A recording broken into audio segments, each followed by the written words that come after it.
अस्सलाम वालेकुम, ये है introduction to psychology part 2 dear knowledge की तरफ से। अच्छा, तो हमने स्टार्ट किया है चैप्टर ऑफ लर्निंग, जिसमें हमने काफ़ी कुछ सीख लिया है और काफ़ी इस तरह के टॉपिक्स हैं जो हम इस चैप्टर में सीख रहे हैं। थोड़ा सा मैं आपको क्विक रिकैप दे दूँगी कि हमने क्या सीखा अब तक।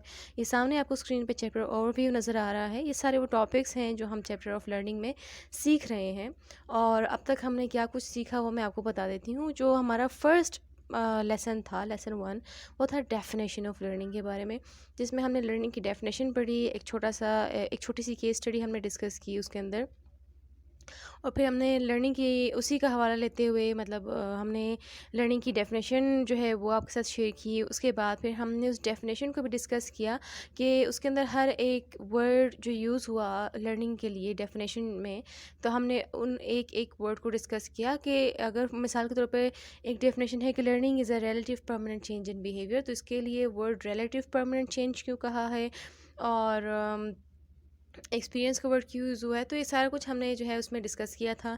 उसके बाद फिर लेसन 2 है। Lesson 2 was about types of learning, बल्कि lesson 2 is about types of learning, क्योंकि हम अब टाइप्स ऑफ लर्निंग को ही हमने कंटिन्यू रखा हुआ है। तो टाइप्स ऑफ लर्निंग के दो टाइप्स हैं, एक क्लासिकल कंडीशनिंग है और एक ऑपरेंट कंडीशनिंग है। क्लासिकल कंडीशनिंग हमने स्टार्ट की। क्लासिकल कंडीशनिंग का थोड़ा सा मैंने आपको ब्रीफ बैकग्राउंड दिया कि क्लासिकल कंडीशनिंग जो है वो डिस्कवर किस तरह हुई। ऑब्वियसली ये सारे साइकोलॉजी स्टूडेंट्स को पता होता है कि क्लासिकल कंडीशनिंग जो है वो इवान पावलोव ने ही डिस्कवर की थी। चूँकि वो फिजियोलॉजिस्ट थे, लेकिन उन्होंने एक्सीडेंटली क्लासिकल कंडीशनिंग डिस्कवर की, और इसी क्लासिकल कंडीशनिंग को हम साइकोलॉजी में पढ़ते हैं, और इवान पावलोव को भी हम साइकोलॉजी में लाजमी उनका जो काम है उसको डिस्कस करते हैं। फिर हमने उसी क्लासिकल कंडीशनिंग में हमने ये भी सीखा कि एलिमेंट्स ऑफ क्लासिकल कंडीशनिंग क्या है, क्लासिकल कंडीशनिंग के कौन कौन से एलिमेंट्स हैं। फिर हमने इवान पावलोव का एक्सपेरिमेंट भी हमने डिस्कस किया कि किस तरह का उन्होंने एक्सपेरिमेंट किया था। फिर हमने उसके अंदर uncondition stimulus, condition stimulus, neutral stimulus, ये सारी चीज़ें विद डेफिनेशन हमने प्रॉपर सीखी। उसके बाद फिर हमने ये भी सीखा कि स्टिमुलस जनरलाइजेशन क्या चीज़ होती है और स्टिमुलस डिस्क्रिमिनेशन क्या चीज़ होती है, एक्सटिंक्शन क्या चीज़ होती है और स्पॉन्टेनियस रिकवरी क्या चीज़ होती है। ये सारा कुछ हमने क्लासिकल कंडीशनिंग में सीखा। तो अगर आपने पिछली वीडियोज़ नहीं देखी तो मैंने सारे लिंक्स जो हैं वो डिस्क्रिप्शन सेक्शन में आपकी आसानी के लिए प्रोवाइड किए हुए हैं। इसके अलावा इसके लिए मैंने अलग से एक प्लेलिस्ट बनाई हुई है, तो जब भी नई वीडियो अपलोड होती है तो उसी प्लेलिस्ट में आपको मिल जाया करेगी ऐड। तो आप प्लेलिस्ट सेक्शन में जाके ये लर्निंग का जो चैप्टर है वो वहाँ से भी आप देख सकते हैं। इसके अलावा आप डिस्क्रिप्शन सेक्शन में भी लिंक्स चेक कर सकते हैं। इसके अलावा आप हमारे वेबसाइट पे भी विज़िट कर सकते हैं, जहाँ पर मैंने आपकी आसानी के लिए सेपरेट वेबसाइट बनाया और उसके मैंने सारा ये लिंक्स जो हैं वो चैप्टर वाइज, लेसन वाइज मैंने प्रॉपर सीक्वेंस में अरेंज किए। इसके अलावा अगर आपको डिफ़िकल्टी होती है, कोई भी इस तरह पिछला लेक्चर जो आपको नहीं मिल रहा, या आप मांग रहे हैं, आपको चाहिए वो लेक्चर, तो आप कमेंट सेक्शन में हमें ज़रूर बताएं, and we will be happy to help you out. अच्छा, तो इस वीडियो में हम स्टार्ट करेंगे। जैसे कि मैंने आपको बताया था कि क्लासिकल कंडीशनिंग काफ़ी लंबा चौड़ा लेसन है, तो इसलिए इसको मैंने डिफरेंट पार्ट्स में डिवाइड किया है। तो part 1A, part 1B, part 1C, इस तरह करके। तो अगेन लेसन 2 है टाइप्स ऑफ लर्निंग, जिसमें हम क्लासिकल कंडीशनिंग को ही सीख रहे हैं। क्लासिकल कंडीशनिंग हमारा पार्ट 1 है और ये पार्ट 1 का पार्ट C है। So this is going to be part 1C, higher order conditioning in classical conditioning, यानी कि क्लासिकल कंडीशनिंग में हायर ऑर्डर कंडीशनिंग क्या चीज़ है। हायर ऑर्डर कंडीशनिंग जो है वो क्लासिकल कंडीशनिंग में एक दूसरा कॉन्सेप्ट है, और इसकी डेफिनेशन मैंने आपके सामने स्क्रीन पे शेयर की हुई है। इसकी डेफिनेशन है, higher order conditioning occurs when a strong condition stimulus is paired with a neutral stimulus, causing the neutral stimulus to become a second condition stimulus। Higher order conditioning हम किसे कहते हैं, जब एक स्ट्रॉन्ग कंडीशन स्टिमुलस जो है उसको हम एक न्यूट्रल स्टिमुलस के साथ हम उसको पेयर कर देते हैं, जिसकी वजह से वो न्यूट्रल स्टिमुलस जो है वो हमारे पास सेकंड कंडीशन स्टिमुलस बन जाता है। अब ये किस तरह होता है वो मैं आगे विद एग्जांपल्स आपको समझाती रहूँगी, तो आपको बड़ी आसानी से ये पॉइंट क्लियर होता रहेगा कि किस तरह एक स्ट्रॉन्ग कंडीशन स्टिमुलस जो है वो न्यूट्रल स्टिमुलस के साथ पेयर हो जाता है, और फिर वो न्यूट्रल स्टिमुलस जो है वो सेकंड कंडीशन स्टिमुलस बन जाता है। हायर ऑर्डर कंडीशनिंग तब अकर होती है जब एक स्ट्रॉन्ग कंडीशन स्टिमुलस एक न्यूट्रल स्टिमुलस के साथ पेयर्ड हो जाता है। अब जो स्ट्रॉन्ग कंडीशन स्टिमुलस है वो एक्चुअली अनकंडीशन स्टिमुलस का पार्ट प्ले कर रहे हैं, और इससे पिछला वाला जो न्यूट्रल स्टिमुलस है वो हमारे पास सेकेंड कंडीशन स्टिमुलस बन जाता है। अब सामने आपको स्क्रीन पे ही नज़र आ रहा होगा कि एक स्ट्रॉन्ग कंडीशन स्टिमुलस है, उसको हमने न्यूट्रल स्टिमुलस के साथ पेयर किया।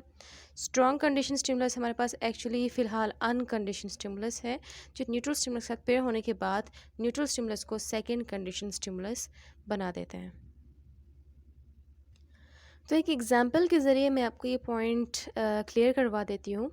मिसाल के तौर पर चलो लेट्स अज्यूम कि पेवलोव ने अपने डॉग्स को इस तरह कंडीशन किया कि वो तब स्लाइवेट करेंगे जब बेल की घंटी बजती है। हमने ये अब तक यही सीखा है ना कि जिस तरह बेल की घंटी बजती थी तो डॉग्स स्लाइवेट करते थे। क्यों? क्योंकि खाना पेश होता था, पहले बेल की घंटी बजती थी, फिर खाना पेश होता था, फिर जो है वो डॉग्स स्लाइवेट करते थे ना। डॉग्स ने फिर सीखा कि खाना हमें तब मिलता है जब घंटी बजती है, तो नेक्स्ट टाइम जब घंटी बजती थी तो डॉग्स खाना मिलने से पहले ही स्लाइवेट करना शुरू हो जाते थे। नाउ लेट्स एज्यूम कि पेवलोव अब क्या कर रहा है कि वो घंटी बजाने से पहले चुटकी बजाता है। ठीक है, व्हाट वुड हैपन कि अगर पेवलोव जो है वो घंटी बजाने से पहले अपनी चुटकी बजाते हैं। तो अगर वो इस तरह करता है तो पहले हमारे पास जो एक सीक्वेंस थी वो क्या था? बेल, फूड, स्लाइवेशन, इस तरह था। यानी कि बेल बजती थी, फूड मिलता था, स्लाइवेशन होती थी। अब क्या हो रहा है? अब है स्नैप, बेल, स्लाइवेशन, यानी कि चुटकी बजाना, फिर बेल बजाना, फिर स्लाइवेशन होना। तो यहाँ का सीक्वेंस क्या है? Snap, bell, salivation. या हम दूसरे अल्फाज में कह सकते हैं न्यूट्रल स्टिमुलस, कंडीशन स्टिमुलस और कंडीशन रिस्पॉन्स। पहले हमारे पास जो है बेल, हमारे पास एक न्यूट्रल स्टिमुलस था, लेकिन वो पेयर्ड हो गया, इसलिए फिर वो कंडीशन स्टिमुलस हो गया था। अब बेल की कंडीशन स्टिमुलस के होने के बाद हम चुटकी बजा रहे हैं। चुटकी का अब फ़िलहाल इस केस के साथ या इस एक्सपेरिमेंट के साथ कोई लिंक नहीं है, लेकिन डॉग ने सीखा कि बेल बजाने से पहले चुटकी बजाई जाती है, उसके बाद फिर बेल बजाई जाती है, फिर खाना मिलता है, फिर हम जो है वो स्लाइवेट करते हैं। तो अब यहाँ पर जो चुटकी बजाना है वो फ़िलहाल न्यूट्रल स्टिमुलस है।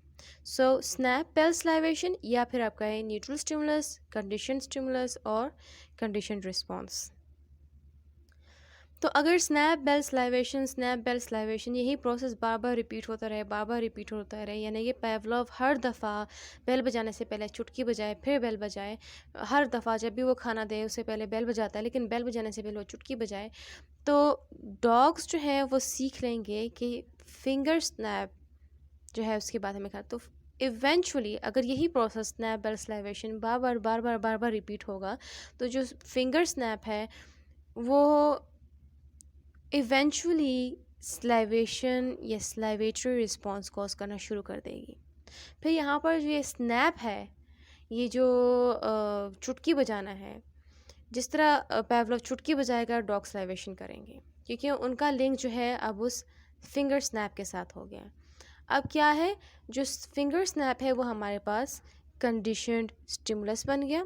बेल हमारे पास पहले से कंडीशन स्टिमुलस था, तो अब बेल हमारे पास सेकेंड कंडीशन स्टिमुलस हो गया, और जो फिंगर स्नैप है वो हमारे पास कंडीशन स्टिमुलस हो गया।